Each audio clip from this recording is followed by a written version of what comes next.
Ay, magandang tanghali ho, mga boss. Maaga pa. Ha? Salamat po sa dumadagdag na subscriber, no? Mga boss, mga kamping, mga kabunyog.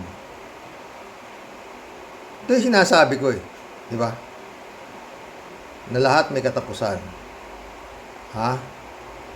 Di ba natandaan nyo yung investigasyon kay Senyor Aguila? Di ba parating yung sinasabi? Dapat si Kibuloy patawag din sa Senado. Ito na po siya. Meron yata akong kusadila eh. Sa tagal ng panahon, pakinggan po natin si Senador Hontiveros. Alarming practices of Socorro Bayanihan Services Incorporated. In an isolated community in Barangay Kapihan, Municipality of Socorro, children were being forced into marriage, young girls were being Hontiveros, the International Broad of Kibuloy's criminal activities is truly astounding. Ha? Tuloy. sexually abused, and other atrocities were visited upon hapless members by a person they believed to be the incarnation of Jesus Christ. Sa mismong Senado ding ito, inaresto sina Senyor Umano human trafficking, sexual abuse ni Pastor Kibulog gustong paimbestigahan sa Senado. Ito ho pamagat nito. Speech po ni Senator Risa Hontiveros. Aguila at ang iba pa niyang kasama. Salamat sa maagap na tugon ng Department of Justice. At patuloy nating pinagdarasal ang ganap na Sana maagap din ang tugon ng Department of Justice dito, Senadora. Tuloy. katarungan para sa mga biktima. Ngunit, hindi po tayo titigil hanggang may batang nasa peligro. Hindi tayo titigil hanggang may mga Diyos-Diyosan na naghahasik ng lagim sa mga kababaihan at kabataan. At kung paano ang Mamaya magbibigay akong reaction dito. Ano lang ho ito 6 minutes. Oo, tuloy. maagap na tugon natin at ng buong gobyerno sa mga biktima na Senyor Aguila, sana ay ganyan din ang pagtugon sa mga biktima ng lider na ibabahagi ko ngayon. Sana mabilis din ang ating pagtugon sa mga biktima ni Apollo Kibuloy. Mr. President, matapos po ang investigasyon sa Socorro, ako po ay nilapitan ng ilang mga biktima para magbunyag ng kanilang mga kwento. At gaya ng mga kwento ng mga biktima ni Senyor Aguila, gaya nila Chloe at Renz, Matayo ho yung balahibo ko. No? Mararamdaman ninyo yung kamay ng Panginoon gumalaw no? Iba talaga. nakakapangilabot ang kanilang mga kwento. Front and center of these narratives are the systemic sexual abuse of women and children in the hands of this man that they call Pastor. And no, these are not crimes of the past for which we are holding Apollo Kibuloy to account. This is an ongoing offense. Patuloy na nangyayari. The abuse of women and children is taking place as we speak under the auspices of the Kingdom of Jesus Christ. Habang ating isa-celebrate ang kapanganakan ng sanggol na si Jesus, mayroong mga batang sinasaktan sa ngalan Puta, Kingdom of Jesus Christ kasi, no? Tapos pinamumugara ni Kibuloy, tsaka ni Digong. ng Kingdom of Jesus Christ. Ang aking opisina po ay kumausap mismo sa mga naging biktima ni Kibuloy. Nakausap ng opisina ko si Elias Jackson, 15 years old, noong na-recruit siya kasama ang kanyang pamilya. Naging isa siya sa mga bata na nakikita natin sa pang-araw-araw na umiikot sa ating lansangan, namamalimos gamit ang letter na kunwari ay solicitation para sa kanilang organization o di kaya tulong para sa pagpapaaral. Hindi natin alam may malagim pala na sinasapit yung mga batang di masyadong nakakadalihensya ng malaki sa paglilimos. Sila po ay pinapalo. 20 lashes, 50 lashes, 100 lashes. May isa pang nagkwento, pinapaddle din daw. I am in possession of... Ako, alam niyo mga boss, kaya siguro pinapadil ng ganun.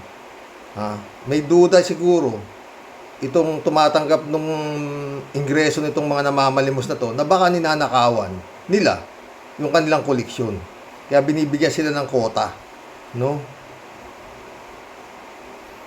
Ang kademonyohan, ano? of testimonies to that effect. Mayroon din pong isa, minor de edad din, pagkatapos lang na makipag-date kasama ng isang babae na natural na ginagawa ng mga teenager, sinabihang iuuntog paulit-ulit ang ulo sa pader hanggang tumugo. Pagkatapos ay kinulong sa Bartolina. Yes, Mr. President, dati po itong miyembro na hindi na nasikmura ang pang-aabuso sa kanya at iba pang menor de edad. Hanggang ngayon, bakas pa sa katawan ng survivor ang mga marka ng pang-aabuso na yon. Nung umalis siya sa poder ni Kibuloy, nakabalik siya sa pag-aaral at ngayon ay may sarili ng pamilya. Ngunit habang buhay daw niya, bitbit ang alaala ng panahong iyon. He was just a child, Mr. President. They were all just children. Mr. President, madami pa po kaming nakausap na naging dahilan kung bakit naging buo ang desisyon ko na isalang itong isyong ito sa ating Kamara. My office is in possession of an affidavit detailing the sexual abuse inflicted by Kibuloy himself on a minor. My office is in direct contact with a woman who, while not a minor when the sexual abuse happened, lives with the trauma it has brought. Yun ho yung sinasabi ko sa inyo na nagdemanda sa kanya na ni-rape niya. Na napawalang sala si Kibuloy dahil nga lack of evidence daw yata. Oo. Basta, napawalan sa Kibuloy sa Davao. Doon sa Davao kasi sinampay.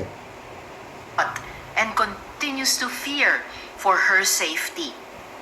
May nakausap din ang aking opisina na mga preacher na naglahad ng iba pang mga krimen ni Kibuloy. Paano siya yumaman at paano niya tinatago ang kanyang yaman. These patterns and practices are persisting as we speak and sustaining his other criminal activities.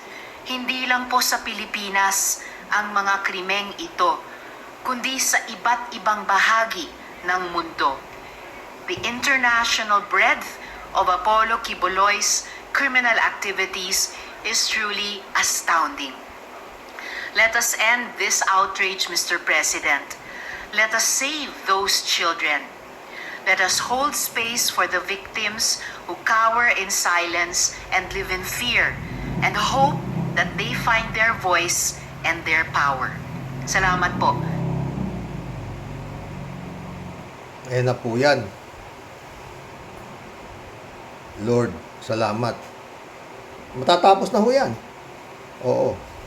Ang problema dyan, mga boss, no? Pati si Bato, sabit na dito eh. Oh. Remember ha, nung iniimbestigahan si Senyor Aguila, yung reincarnation ng Santo Niño na sirari ng ulo, no? Isa ho, si Bato, sa talagang masigasig na umimbestiga doon sa Socorro. Ha? At marami yung ano doon, pinasok ko nila yung pinahiram ng DNR na 352 hectares na pinagtayuan ng kampo nitong si Apollo, itong si Senyor Aguila nito. At doon nandun may mga nagte-training sila ng parang mga gagawing assassin na kompleto. Oo, kompleto. Tapos pinapakasal yung mga bata, mga minor sa mga may edad. Compulsory pilitan, ano, marami hong lumabas na ganung senaryo, no? At na meron pa nga hong lumabas na meron hong gawaan ng shabu doon po sa Socorro, no? At pinuntahan ni Bato yon mismo, pinuntahan nila, siyempre, may makikita pa ba sila? O, tsaka yung mga armas, wala na rin sila makita. Siyempre, lalaki 352 hectares, nakabaon na. Di ba? Anyway, nakadampot ho yung, nakulong ho yung mga sila, Senior Aguila na sinasabi, no? At matagal din nung pinagbalitaktakan sa Senado yun, no? At saka wala, hindi ho lumusot, no? Nasabit na yung ang reincarnation ni Santo Niño. Nabaliw din. Marami na, di ba? Mahigit more than 4,000 families na yata yung nakatira ro sa kabundukan, eh. Oh, di ba? Eto, kaya nga sabi ko, di ba? Dapat si Kibuloy patawag din sa Senado. Hindi pa pinatatawag, pero dati sinabi ko na dapat si Kibuloy maipatawag din sa Senado. Dahil sinasabi ko noon na kung itong si Aguila nito, mas matindi si Kibulog dito. Dahil si Kibulog, meron ng wanted na siya sa FBI, samantalang to si Aguila, wala pang kaso, ngayon palang kinasuhan. Samantalang si Kibuloy, dating wanted na sa Amerika ng FBI, di ba? Kaya ngayon, ayan na. Pinatawag na po siya. Hindi siya pwedeng hindi pumunta. Di ba? Pinatawag din siya sa Kongreso, hindi siya pumunta. Doon naman ho sa SMMI niya. At yun nga sinasabi niya na hindi raw sa kanya. Paano naman siyang hindi sa kanya? Si Mike Abe, maingay. Paano hindi sa'yo yan? 15 taon ako dyan. Alam ko lahat yan. I-connect the dot po natin, kung paano gumalaw ang kamay ng Panginoon. No? Malapit na po yan. Magkakaanuhan yan. No? Tsaka itong si Duterte. Di ba? 358 na baril. Sabi, may mga, mamaya magkulap tayo. May mga nagsasabing bigay lang sa kanya. Pwedeng bigay lang sa kanya ngayon, dahil nga siya presidente, di ba? Oo. Pero tignan ninyo, lahat may katapusan. Magpapasko, magpapasko, malapit na ang Pasko. Ngayon ho siya inabot ng ganyang klaseng, ang tawag ho dyan, dilubyo. No? Diyan ho natin makikita ano power nito si Kibaliw na to, no? Siguro palagay ko, maski tawagin niya na lahat at santong alam niya, lalo, baka pati si Santa Claus tawagin mo na, Kibuloy, hindi kayo maililigtas dito. Oo. At tsak na shoot sa hoyo to, si Kibulog na to. Natapos na. No? Ang problema dito, yung ICC, papasok na rin. Baka madamay pa rin to, di ba? Hindi natin alam, ba?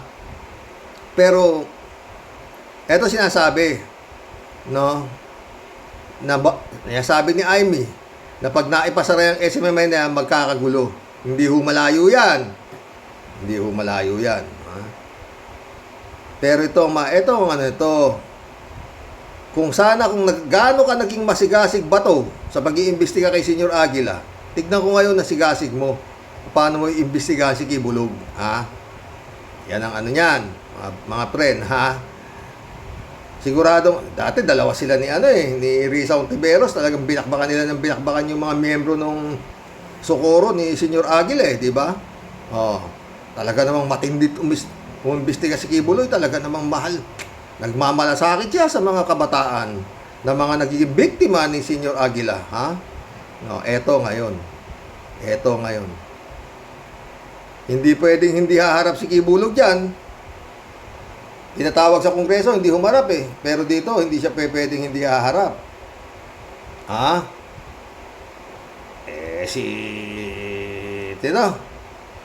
Pag pinatawag ka sa Senado si Senador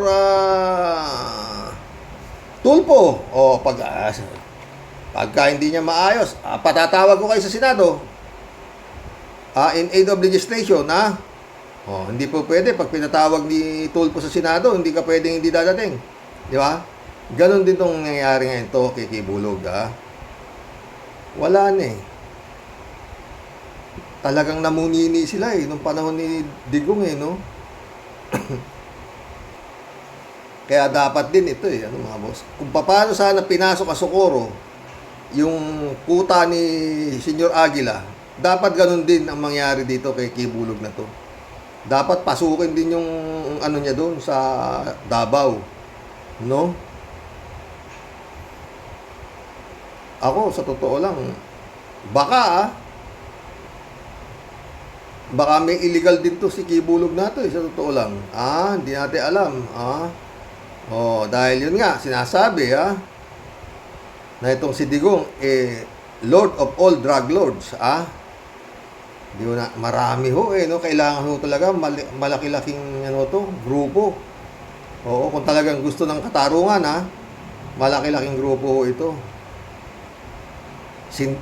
Sabi nga ni Senator Trillanes, sindikato talaga to, malaki to di ba? Kagaya nung nangyari, pinasok nila yung kay Paruhinog. Pagpasok, pang, patay, mag-asawa, kung nadadakip yung Nova Paruhinog. Pero, si Duterte ang nakaupo. Ngayon wala si Duterte, ayan na. Napanood ko po yung kay Mike Abe kanina, maganda. Tawa ng tawa si Mike Abe, pinagtatawanan ni Mike Abe itong nangyayari sa kasalukuyan. Pati si Jason Sa napagtawanan Nanood ba kayo sa Senado? Aba, konsultant si Jason Sa pala ng itong SMMI. Tawa-tawa si Mike Abe. 1 million isang buwan ang sweldo ni Jason Sa. Pero yung itsura ni Jason Sa, nagulat ako. Hindi ko alam na siya yun. Kalbo na. 1 million isang buwan. Kinikwenta ni Mike Abe, di meron ka na, kulang 10 milyon sa Marso pa raw siya nagsimula bilang consultant.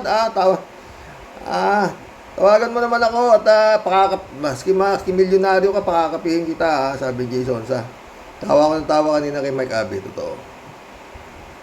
Basta yan po, mga boss. Damahin mo, Kibuloy.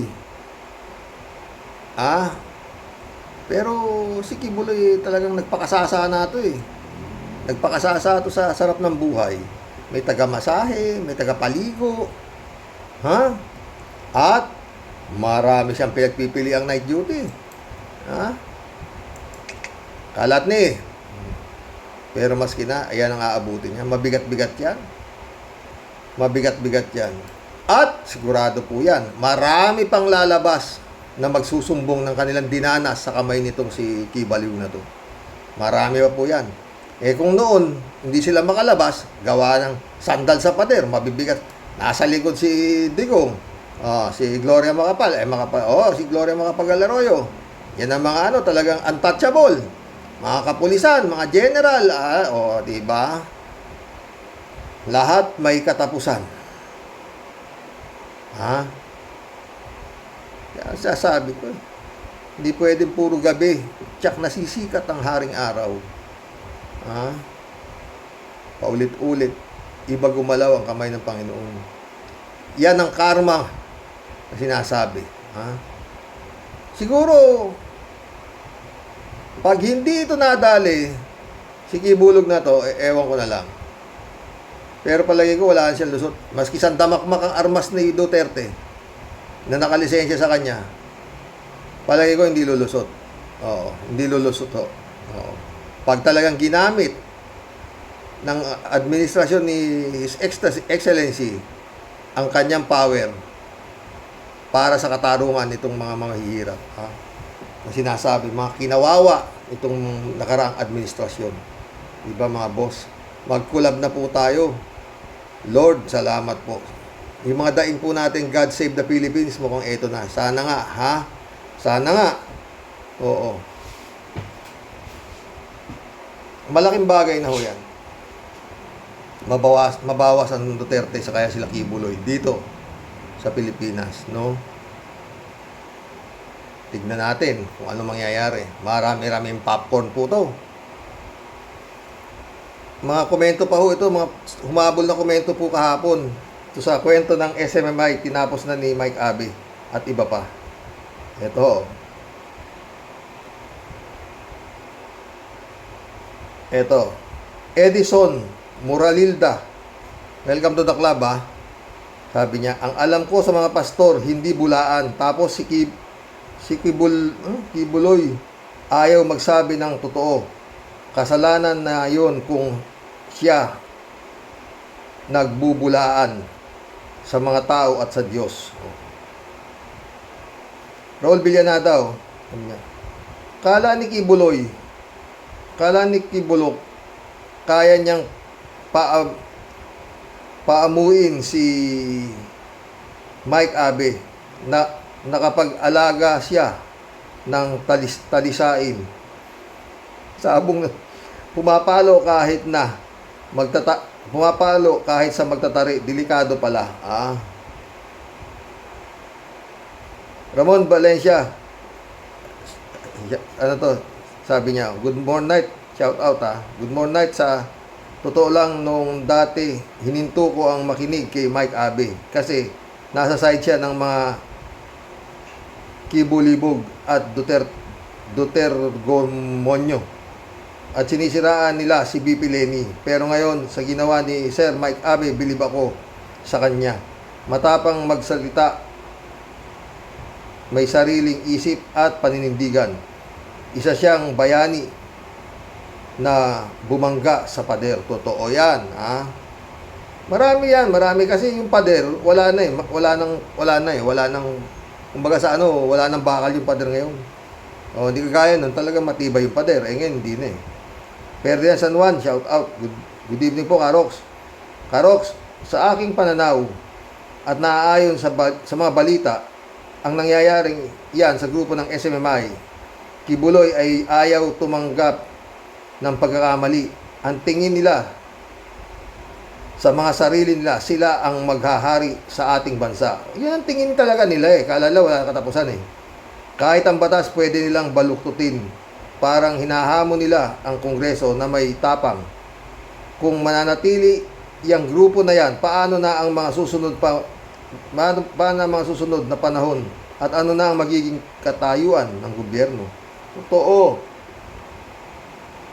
Baka dumating ang panahon, pati ang ating mga mambabatas, kainin nila ng buo at walang karapatang sumalungat. Totoo yan. Kaya dapat ngayon matapos na yan. Andiyan na. Galaw ng kamay ng Diyos, di ba? Ha?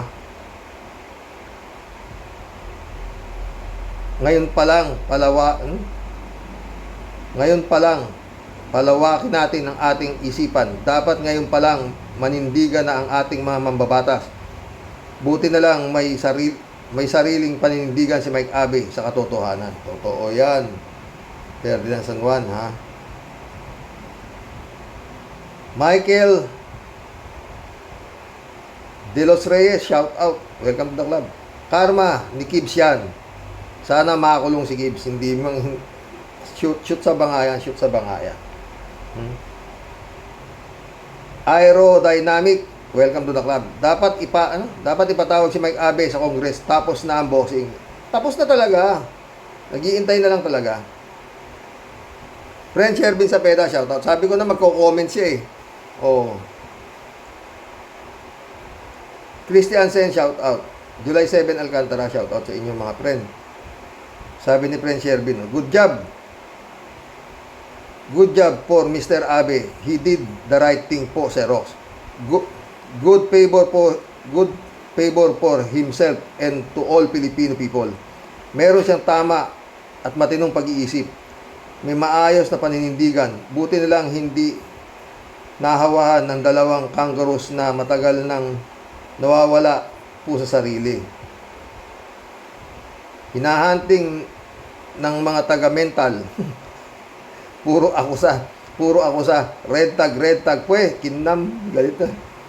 Alam kaya nitong mga ito na sila mismo dapat ang i-red tag? Totoo yan. Sila po ang sumira sa mismong anay ng ating bansang Pilipinas. Hoy, dalawang kurmaw, huwag kami ha. Doon kayo magpunta sa bundok ng tralala. I-red tag ninyo lahat doon, pati mga gumagalang surot at ipis doon sa gubat. Mga buisit, kinam. Galit. Ito na naman siya. Friend Shervin ulit to. Sabi niya, Impong Basyang Team Tia Deli, muli pong humihirit ng pagbati na may ngiti sa ating pong lahat ng mga Rocky Warriors the Great. Telox, masasabi ko po ulit, huwag na po tayong maglukuhan dito. Ano po, pinakamabuti at pinakamagandang pamasko sa ating pong lahat. Wakasan na ang creator at pinuno ng fake news. Hanggang sa hearing, wala ka pong maririnig kundi puro alibay, puro palusot. Lulusot hanggat makakalusot. Yun ang kumpas ng pinakapinuno. 1+1 lang po tayo, Sir Rox. Kailan po nag-open ang istasyon ng mga Apo Lakay? Namayagpag po sila magmula ng naipasara ang ABS. Ito na po ang utos at kagustuhan ng Panginoon ng Durian. Kasi para po siya makakapaghiganti. Kaya lahat po ng kumpas niya ay nasunod. Sa dami po ng kanyang nadekwat sa kaban ng bayan, anong palagay ninyo, Selox? Totoo yan. Pilit man po nilang itago ang kasinungalingan nila. Si Lord na po ang gumagalaw. Totoo at nagpapakita po ng ebidensya. Kaya kung ako po sa kanila, isuko na ang bataan, surrender na sa ICC. Surrender sa FBI, tatahimik na po ang mundo. Mababawasan na po ng konting kadiliman, marami pong magiging masaya ngayong Pasko.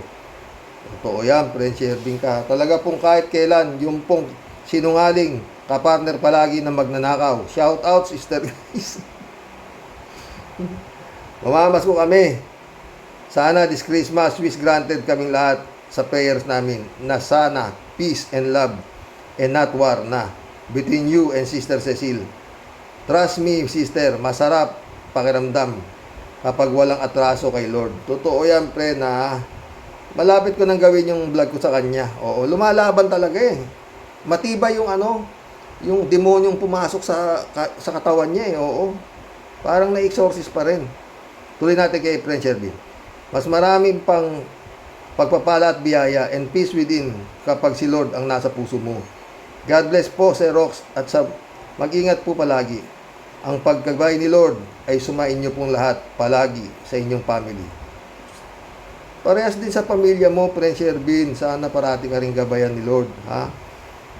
Matulog po ng imbing at sa inyo pong maraming sumusuporta at nagmamahal tulad ng inyong Tia Deli. Lalaya sa po muna. Pero tunay man aswangot sa inyo pong lahat ay tunay na nagmamahal. Ito po ang pasaway ninyo, Tia Deli.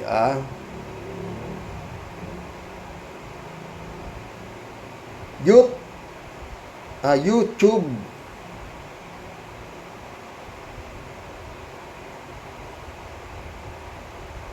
YouTube ako na nga. Welcome to the club. YouTube ako na nga. Balik tanaw si Kalbo sa bundok. Ihatid na agad. Doon sila bagay sa bundok kasama mga unggoy. Si Celes. Magbabalik. MPA na naman daw siya. Puro pananakot, no? Ewan ko nga ba, mga anak po. Alam niyo yung grupo na yan. Sinasabi ko na nga tell me who your friends are, I'll tell you who you are. Pag nasara ho yung SMMI na yan, wala na ho yan nagkakalat ng fake news na yan.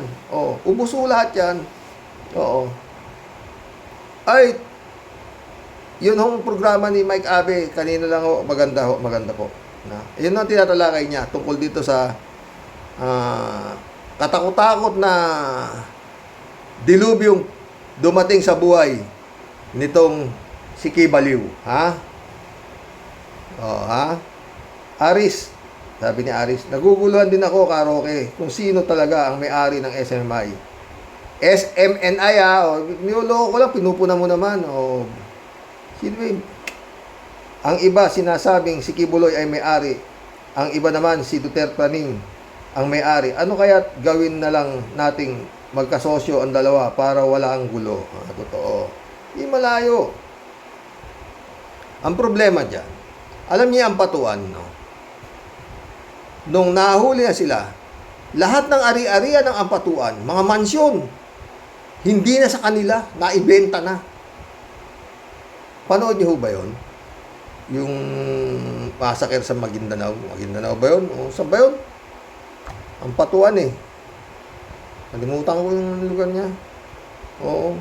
Lahat ho ng mga mansyon, hindi na ho sa kanila nakapangalan. Alam niyo kung kanino nakapangalan? Doon ho sa kanilang abogado. Nabenta na raw. Oo. Rolly Cash Site. Rolly Cash Site. Welcome to the club, Rolly Cash Site. 1 milyon nga ang sahod ni Jay Sonsa sa SMNI. Isang buwan. Si Mike Abbey pa kaya? Tumatawa nga eh. Si Mike Abbey. Oh, niloloko siya eh. Tsura ni Jay Sonsa, ano? Mukhang talunan sa sabong. Rolly Cash Site ulit oh.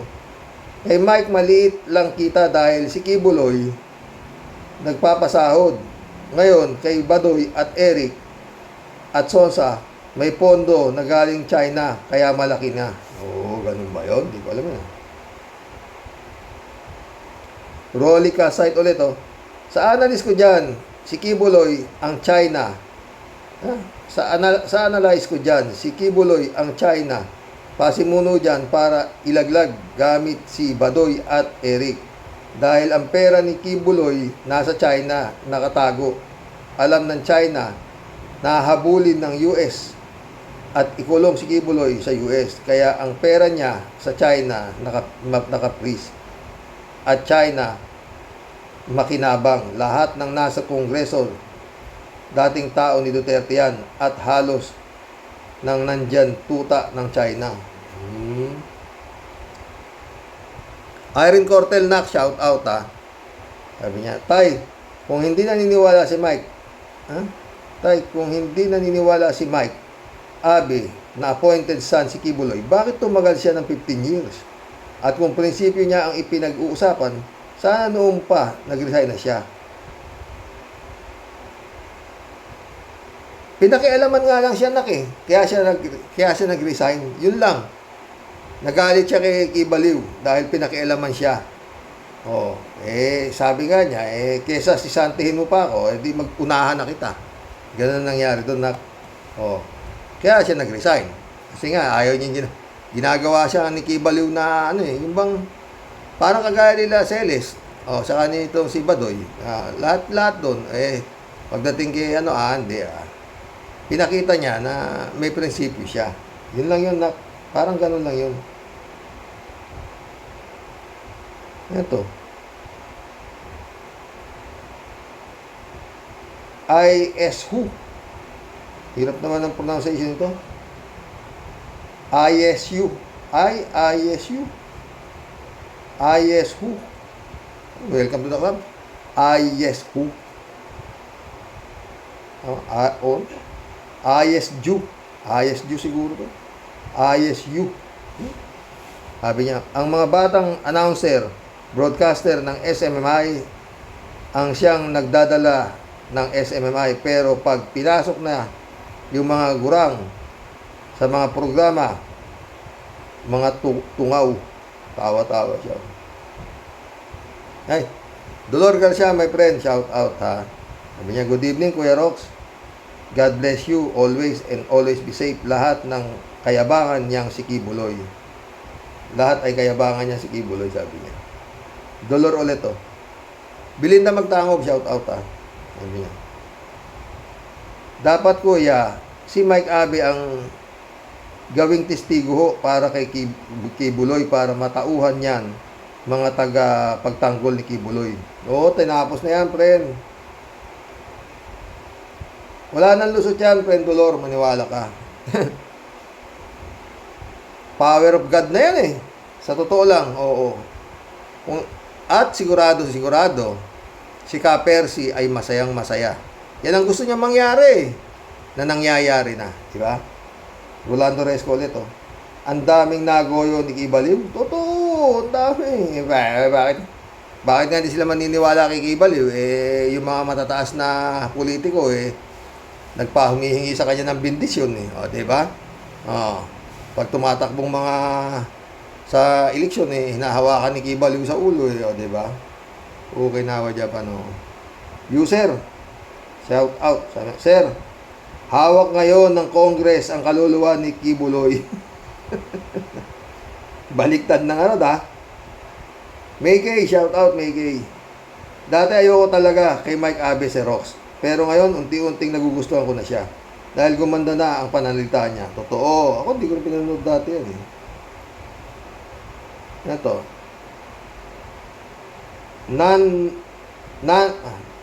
No Vlogs, shout out.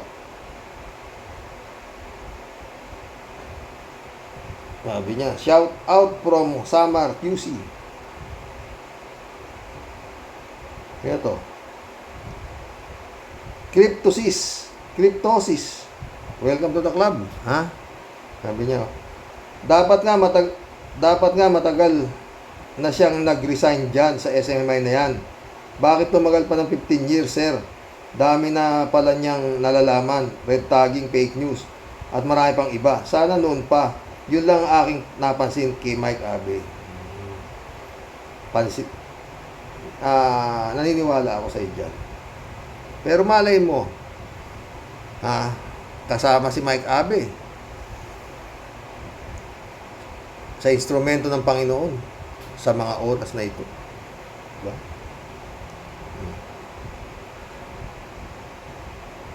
Rodolfo Roque, welcome to the club. Tama naman, anti-communist tapos pro-China.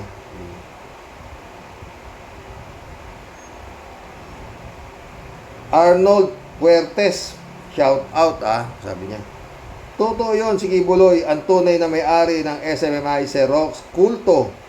Diyos daw, maka-China tulad ni Senyor Aguila, kulto. Magtanong kay Arlene Rock, na dating worker ni Kibuloy, may interview ang Rappler dyan, Xerox. Okay ba? Oo, napanood ko rin yan. Kaya lang mahina magsalita kasi si Arlene Stone eh. Oh. Dating lagi akong nagko-comment dyan, sorry. Sa totoo lang, tama si Mike Abe, Kibuloy, hawak, kaluluwa ni Digong, owner of the universe. Or other way around, baka si Digong ang may hawak sa kaluluwa niya. Sa pagkakamali niya, sa dami ng armas ni Digong Arnold Puertes, ito. Totoo yan, Sir Rox. Si Arlene Rock ay dating night duty ni Kibuloy na nag-over the bakod. Makasipat lang kay Kibulok. May vlog sa US na kapag asawa ng Amerikano, nasa US ngayon. Totoo yan, Sir Rox. Napapanood ko siya, Arnold. Salvi Ibanez, shout out. Sabi niya, ang presidenteng Digonyo ay nag-withdraw sa ICC ng naramdaman na tusong buhong na pinuno na siya ay kakasuhan na. Ang mga multiple rape cases sa US ng Bulaang Pastor ay may-ari ng SMI at nag-withdraw rin sa KBP dahil sa kinakaharap na investigasyon. Malinaw, ang pag-withdraw ay dahil sa paniniwalang makaiwas. Totoo yan. Ang problema dyan, tinanggi niya na siya may-ari ng SMMI. Ngayon, baka itanggi niya rin na siya ay hindi ang may-ari ng Jesus is Lord. Yung may kulto niya si Kibaliw. Baka sabihin niya, hindi rin to sa akin. Ang gulo ng buhay ni Kibaliw, no, mga boss? Pero anyway, tuloy mo na lang yung pagiging baliw mo, baka lumusot ka pa. Salvi Ibanez ulit. Minsan inalok ng Nooy Presidente na maging province na lang ng China ang Pilipinas. Ang Duterte niya na may ninais na makipag-tie up sa China na may kinalaman sa edukasyon. At ngayon na may lumulutang na ang SMNI ay may malapit na collaboration sa China sa larangan ng komunikasyon media na nauna ng pinapasok sa pamamagitan ng pangunguna ni Grace Poe at Dito Teleco at pagmamay-ari ng China. ang nasabing teleco ay naging bahagi ng kontrobersyal na questionable na 2022 national election. Malinaw, maunawa sa mga kaganapang ito. Lutang ang katotohanan na ang mga personaheng nag-uugnay sa mga komunisang China na payag na makopo ng insect ang buong Pilipinas. Makopo ng insect ha, ang buong Pilipinas. Totoo. Edith Partilero. Welcome to the club, Edith Partilero. A big dictator. Why? Baby Kibuloy is really the owner. Ano kaya may lulutang na siya ang may-ari? Meron na, yun nga, Suarasug daw eh. Edith Pastilero ulit oh. May nakita ako kung ganon base sa mga nakalat tungkol kay Kibuloy na puro kasinungalingan, harap-harapan pa, malakas ang loob dahil sa para sa kanya ay hari. Maaring totoo lahat ng paratang sa kanya tungkol sa kanyang kaso doon sa asunto niya sa Amerika. Totoo yan. Dante Iboho. Welcome to the club, Dante Iboho. Ang daming bago. Kanya. Si Sir Mike Abe, may prinsipyo at mayroon bayag. Di tulad ni Celis. At matinong tao po si Sir Mike Abe. May prinsipyo siya, hindi siya alipin ng pera. Pwede. Ano to? Ernie Mauricio. Welcome to the club, Ernie Mauricio. Kibuloy don't need Kibuloy don't need constitutional rights in the Senate.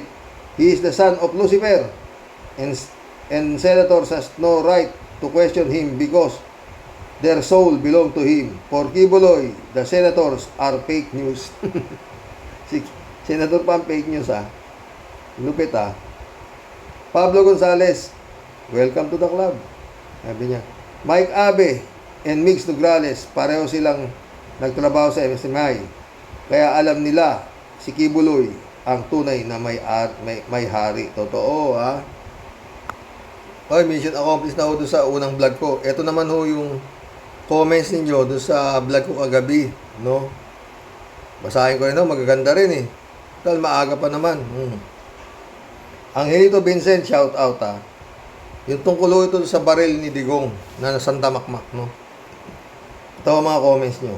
Naghahanda na po yang si Digong para may pang-depensa. Dami kasing kasalanan. Good PM po, sabi ni Angelito Vincent. Diday Pasqua, shout out. Para sa head killer niya, sabi ni Diday. Oh. Ang dami. Angelito Vincent ulit. Oh. Tawa-tawa siya. Karox, utak pulbureya si Digong. Kaya lahat ni Baya, shout out ha. Nestor Porcincula, welcome to the club. Epekto ng fentanyl at pangaral ni Pacquiao, kaya ganyan naiisip niya. Toto. Kalat ni Baya, shout out ha. Good evening, Karoke. Next, 2 times bombahin mo, Karoke, sabi niya. O, nakadalawa nga ako eh, diba? Bihirang-bihira yun. Ha? Kalat ni ulit oh. Ano? 358 ang kargada ni paring Biggs? Sobrang dami naman yan. Ang sa amin nga ni Karoke ay, no? Isa lang ang kargada namin.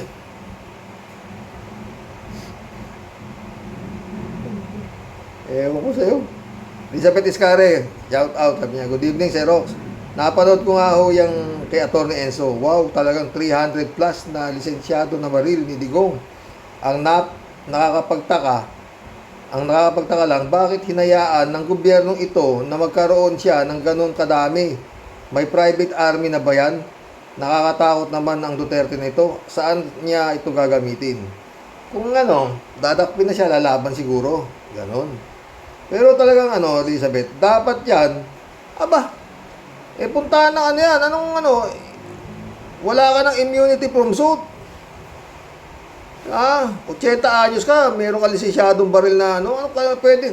Alam nyo mga boss, to si Digong, pwedeng ilagay talaga to sa Guinness Book of World Record sa libro ng katakataka. Paano nabudol nito talaga Pilipinas, sa totoo lang? 358, ang mga high power na baril, 80 anyos, ba? Lisensyado? Ano yan? Patawa-tawa naman itong Pilipinas na to pag ganyan, ha? Diba, mga boss? Rolando Cruz, ganyan ang tanong. Ganyan ang taong duwag, takot matigbak. Kasi maraming atraso. Maski na, daming, ibig sabihin talagang meron na siyang private army, di ba? Elizabeth Iscari ulit. Ibang klase talaga, ang lakas nitong Digong na ito sa gobyerno. Talaga, di ba bawal ito? At saan niya naman ito gagamitin? Katakataka, yun, sabi ko lang, katakataka naman. Dapat siguro imbestigahan ito ng ating pamahalaan. Dapat. Baka nga may binabalak nga itong masama sa ating bansa. Hindi malayo, aanin niya yun. Sana naman wala itong ibig sabihin. Hay, basta tayo si Rox, ipagdasal lang natin. Nabantayan tayo ng ating Panginoon. God bless us. Totoo yan, Elizabeth. Raul Sino. Welcome to the club, Raul Sino. Only criminal-minded people would do that. Ang taong nabubuhay sa baril, mamamatay sa baril. Mukhang hindi dun mamamatay si Digong. Hindi natin alam, hindi pa tapos ang istorya ng buhay ni Digong. Baka nga tama ka, Raul. Akira Milos, sabi niya. Early dinner po dyan sa inyo, Mr. Sotolang. Watching right in this minute po, sabi niya. User, shout out. Good morning, Karaoke. Ang iba nating mga kababayan ay lubhang iba ang level ng katangahan. Patay tayo dyan. Pagdating sa politika at relihiyon, masakit man isipin pero hindi na po makakaahon sa pagiging third world country ang Pilipinas sa ating henerasyon. Baka lumubog pa eh. Mantakin ninyo, harapan ng niloloko ay pinapalakpakan pa at nagbibigay pa ng ikapo yung mga leader politiko at mga reliyon ay mga nakatira sa mga palasyo, samantalang ang mga miyembro ay karamihan ay sa barong-barong lang nakatira at sila pa ang nag-aambagan para mamuhay at marangya ang kanilang mga pastor. Malayong malayo sa naging buhay ng Panginoong Jesucristo na nabuhay at namatay na mahirap. Totoo, hindi lang si Panginoong Jesucristo, pati yung kanya mga apostoles, di ba? Oo, ganun kalibil talaga, user, ang katangahan, sobra. Akira Milos ulit, done watching po, isang mahimbing pong pagtulog sa inyo. Federico Mandaco, siguro naman may batas tungkol sa gun ownership. Ilan ba ang allowed sa ordinaryong tao? Ordinary citizen na si Duterte, saan niya gagamitin yung mga baril na yon? Una, si Robin, nagpakita ng mga baril. Si Bato, si Bongo, kailan kaya maglalabas ng baril? Yung mga anak sigurado may mga baril din. Si Sara may 433 na security, may mga baril. Aba, ay parang private army na sila. Takot talaga, duwag. Baka panigurado kung aarestuhin na siya ng ICC, di ka basta-basta makakalapit sa teritoryo nila. Nakatutok na agad ang mga armas. Baka may basuka pa yan. Hindi malayo. Baka hindi kaya may lisensyadong tangkito si mga Duterte na ito. Kinawa dyan pa, no? David Alwin Mendoza, shout out. Hi po, Karox, at sa mga Rocky Warriors, good evening po. Sa tingin ko po, ay parang sa private army na ni Duterte, ang mga baril na yan.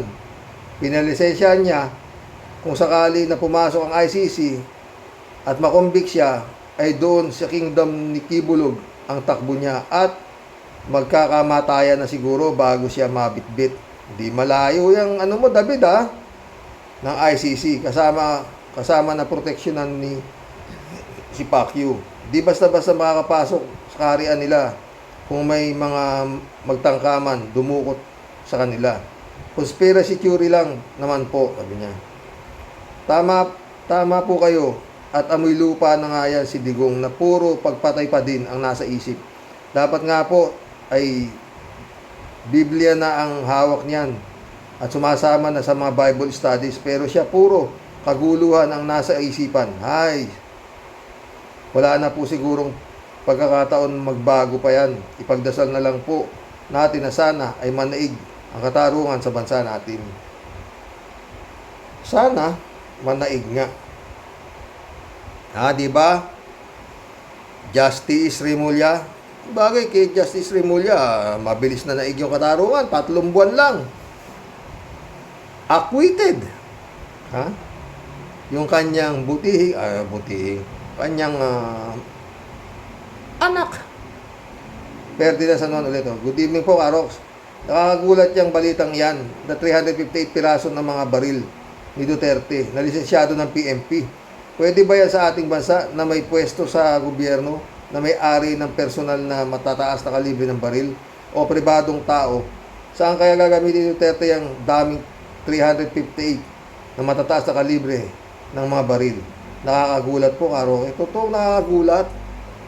Only in the Philippines yan. Sa buong mundo siguro, walang may ganyan di ba? Ewan. Donald, welcome to the club. Lahat ng kahayupan, ginawa na yata lahat ni Digong nyo. Eli, shout out Kaya siguro galit sa NPA, may planong magtayo na sariling communist group. Di malayo. Johnny Bigood, shout out. Gandang gabi, Karoke. Langya itong si Duterte. Parang lalaban sa gera at bumili ng sangkatutak na baril. Palibhasa, marami siyang atraso. Kaya malamang yung ibang baril ay pamimigay niya sa mga killer niya at para protektahan siya. At kung may gusto, siyang ipapatay. Hindi malayo yun. Rolando Resco ulit daming mga bulag na panatiko ni inutil. Si Dutae pwede nang magtayo ng mga mercenaryo o private army. Meron nga, di ba, sila Motabato sa Kalascanya, sino naging kanyang mercenaryo kasama ng mga rebel returnees, natauhan din, di ba? At may katapusan. Ramon Valencia, shout out. Good morning, night, bossing. Sa dami ng baril, siguradong may private army yan. Hindi ba si Sarah Kim ang daming security? Ibig sabihin, marami din yung baril. Siyempre, alangan na mag-security sila ng batuta lang hawak nila. Ay, naku. Ramon Valencia, bossing, sana ipatawag din si Mike Abe. Sigurado marami ding alam siya. Sa sinasabi na minsan, pinapatawag siya sa Davao. Marami ang nangyayari sa loob ng 15 taon. Totoo yan. Bitin-bitin pa nga si Mike Abe ngayon Basta sinasabi niya, marami akong alam. 15 taon ba naman ako dyan? Diba? Al-Olalia, sabi niya. Si Duterte ay parang si Robin Nogud Padilla. Mayabang at nagbibida-bida na sa totoo lang ay wala namang alam magpalakad ng maayos na gobyerno. At nagkataon na marami siyang napabilib na utu-utong mahilig din sa pelikula kaya nagyayabang din na marami siyang baril. Magandang araw ulit sa Rox, mga warriors, more power, God bless. Sabi. Al-Ulaya ulit Posible din siya ang pumalit kay Joma Sison na siya ang tinutukoy ng Supremo ng mga MPA sa Davao at Surigao ayon kay Epifanio Labrador. Alam mo, yung Epifanio Labrador, naniniwala ako dun sa totoo lang. Halo-halo ube, shout out. Ang mga AK-47 ni Duterte ay pinapagamit niya sa mga teroristang Maute Group. Totoo ba yan, Halo-halo ube, Isang bala lang yan, si Duterte. Si Duterte ay sugo ni Satanas. Yan, kaya mamayagpag ng husto para linlangin ang mga Pilipino. Madaling mabudol para magkaroon siya ng kasama sa impyerno. Patay tayo yan. Mainit siya, halo-halo ube. Ito. Alien T. Welcome to the club. Sure ako, di lahat ng baril binili ni Digong. Karamihan yan, mga bigay o regalo sa kanya. Kasi alam ng tao, mahilig siya baril at relo. nga mahilig sa baril at relo nga. Hilig din niya. Kaya daming tao na nagregalo at bigay ng relo din sa kanya. Oh. Mga ano yun, mga gustong mga sip-sip. Ha? Gloria Magno. Shout out. Sabi niya. Hindi binili ni Digong ang mga baril. Bigay po ng dumalaw ang Israel dito. Russian vessel at Chinese vessel. Pang-armas yan sa security ni Sara. Hindi makukuha ng ICC si Digong. Yan, gagamitin niya yan. Rod Dizon, shout out Sabi niya. Hindi pa masyadong naiimbestigahan niyan si Duterte. Hindi lang palagay ko na pinatay niya, sabi nila 36K na tao. Maaring totoo na siya rin ang godfather ng drug lords. Oo, di ba? Cryptosis, shout out, sabi niya. Alam niyang marami siyang kasalanan sa taong bayan, kaya naghahanda na ang damuhong matanda. Pwede. O, nandito si Prin, Prin Shervin ulit, sabi niya. Sipag ni Sir Rox, topic daming baril. O, edi wow, iba siyempre Sir Rox. Pag ikaw ang pinuno, you can do anything you want. O, nasaan yung mga mahuhusay na newscaster? Di ba Sir Rox? Tagline nila, truth that matters. Bakit naka-hide po yung truth? Nakasiklet. Ayaw ipa-broadcast. Baduy-doy, where na you? Itong mga ganito ang dapat mong isinasambulat. Di yung puro ka red tag. Pwe! Galit si Pen. Marilo Pabianak, shout out sabi niya. Good morning po tay at sa mga ka-warriors. Baka po paghahanda yan kapag dumating ang ICC at magkaroon ng warrant of arrest. Kaya nagpundar siya ng maraming baril pero di niya naisip mas makapangyarihan ng Panginoon kahit harangan niya pa ng katakot-takot na baril ang sarili niya, wala siyang magagawa. Ingat po tayo. God bless po. Kasama na din ang mga Rocky Warriors. God bless mga kapagyan. Benito Cabrales. Welcome to the club Benito Cabrales. Totoong kagustuhan ng Diyos ang pagkakaluklok bilang presidente. Dahil yan ang paraan para siya ay mahuli sa mga ginawa niyang mga krimen. Pwede. Ray J. Hope, nandito siya. Shout out Ray J. Hope Sir Rox, koleksyon yan. Tawa-tawa. Walang panama yung mga baril ni Robin Hood. Payabangan sila ni Robin Hood. Next naman, magdi-display ng mga guns nila si Bato naman. Kaya, pwede. Ray J. Hope ulit Sir Rox, sabi ni Vlogcaster Armandin, matanggal na ang franchise ng SMNI. Kasi pala, nangyari, nagpagamit ang SMNI para kay Digong sa pag-atake kay BBM. Oo nga, Sir Rox. Kaya ayan, ipapasara na ang SMI. Sila rin naman ang may kasalanan Wala silang habas kung mag-red tag at mag-atake kay Romualdez. Akala kasi nila matibay pa ang pader na sinasandalan nila. Tawa-tawa ka. Totoo, inakala niya. Reynaldo Gonzales, sabi niya. Useless naman din para magamit pa mismo ni Digong baril. Tungkod nga lang, di makahawakan. Ang gagawin lang niyan, ipakilala na siya ay may kakayahang makipagsabayan just in case may ambush or else panakot na marami siya di kalibreng baril pero alayan ipapagamit lang din niya sa mga bata niya kaya matapang komo may tauhan siya gaya ng Davao Death Squad dati. Kikawaldi nga lang, samurai lang, inatalasan pa hamon. Totoo Ray J. Siop ulit Sir Rox, Akalain mong itong sila Celis at Babaduydoy, muntik na sa ng makalaya. Palalayain na sana ng Congress dahil Pasko naman. Kaso nabuking na naman sila. Tawa-tawa siya. Nag-file sila sa Supreme Court ng habeas corpus. Hayun, magpapasko sila sa kulungan. Sobra talagang sama ng ugali itong dalawang red tagger na to. Totoo yan, 3G soap ka. Elena Lebron, shout out sabi niya. Si Demonyong Digong ang pangarap niya maging sikat sa buong mundo kagaya ni Al Capone, Hitler at iba pang notorious killer. Yung mga masamang tao ang ginaya ni Demonyong Digong. Bakit maraming baril si Demonyong Digong? Para sa 433 na sundalo ni Sarah Jing Potpot. Sila ang mga NPA.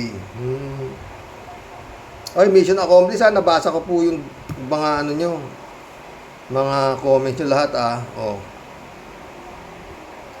Brother Elias Isyo, shout out. Jun Lagon, my friend. Jeff Ramos Nak, shout out.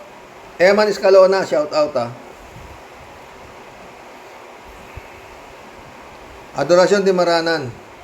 Mirna Regalado, shout out sa inyo mga boss. Mission accomplished po. Magandang tanghali po. Ginutom ako sa kakabasa ng comment. Ang gaganda naman kasi, di ba mga boss? Yan ang totoo. Kaya po kayo, wag pong maniniwala sa mga sinasabing natutulog ang Diyos. Hindi po. Ayan na. Kaya lang sa dami kasi ng problema ng Panginoon. Hindi ho niya pagsabay-sabay, isa lang po ang Diyos.